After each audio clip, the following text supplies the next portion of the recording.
2020 is the year when everything changed, a year when the world as we know it was altered in ways beyond imagination. COVID-19 plagued the world and dictated the theme of global policy formulation, resulting in the shutting down of economies, restriction in movements, and, ironically, giving the earth the chance to breathe again and recover its health from man-made pollutants. It is a problem linked to the environment and its biodiversity. Little wonder, the Federal Ministry of Environment joined other government ministries and agencies in Nigeria's fight against the virus that became a pandemic the world over. The Ministry of Environment partnered other ministries to disinfect public and private spaces like roads, markets, schools, and offices.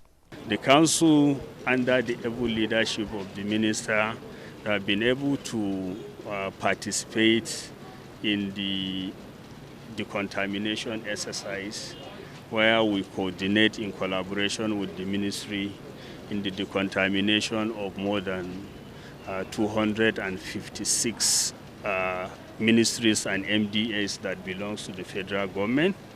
Also, we participated actively when school is reopening by also actively decontaminating and disinfecting about 109 unity schools that belongs to the federal government.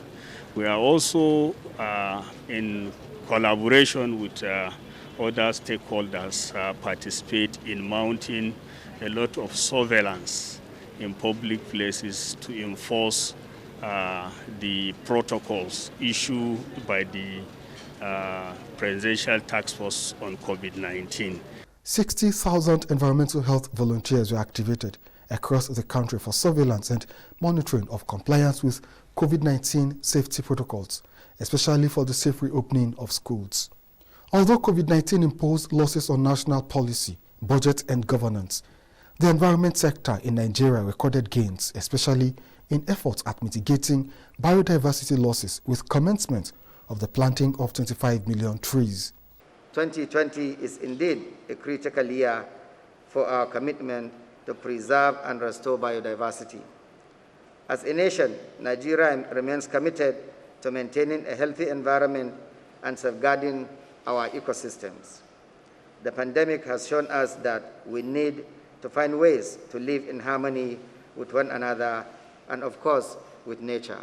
The federal government gave approvals to critical areas in this regard, the latest of which is the establishment of additional 10 national parks to increase the nation's forest cover. Nigeria currently has only 6.7% of her total landmass under vegetation cover, which is grossly inadequate in line with global best practices.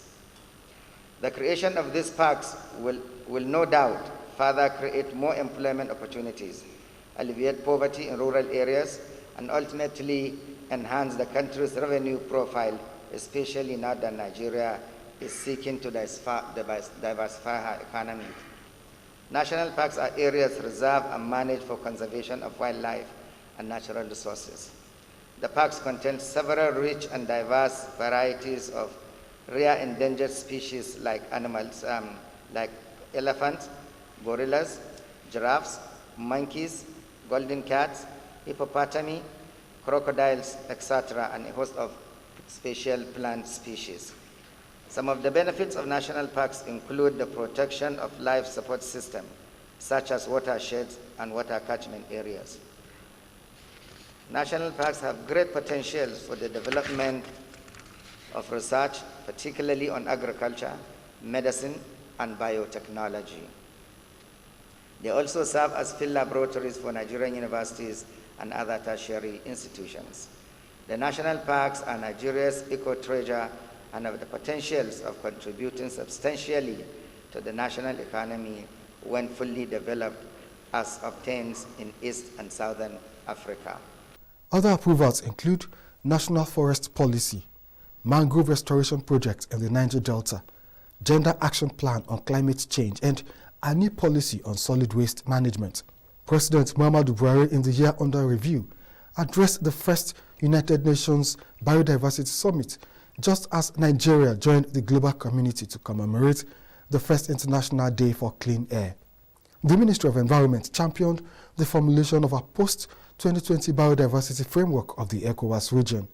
Despite the lockdown that slowed the pace of work on the Ogoni cleanup exercise, progress was made on the project, with the federal government receiving 7 completed hydrocarbon pollution remediation project sites in Rivers State. The review of major activities in the year 2020 will not be complete without a mention of the heavy rainfall and excess water from the River Niger that unleashed devastating flood on several cities and hundreds of communities in states across the country. The flood destroyed lives and livelihoods, displaced millions, and negatively impacted the environment, forcing intervention from governments at all levels. Hard as Nigeria and the global community fought, COVID-19 remained blight on the survival of the world, but with it also came a sense of resilience from citizens. Most of all, the pandemic raised a greater sense of duty and responsibility in the way humanity interacts with Mother Earth and the environment as a whole. In Abuja, Olnengiye Fine Face, NTA News.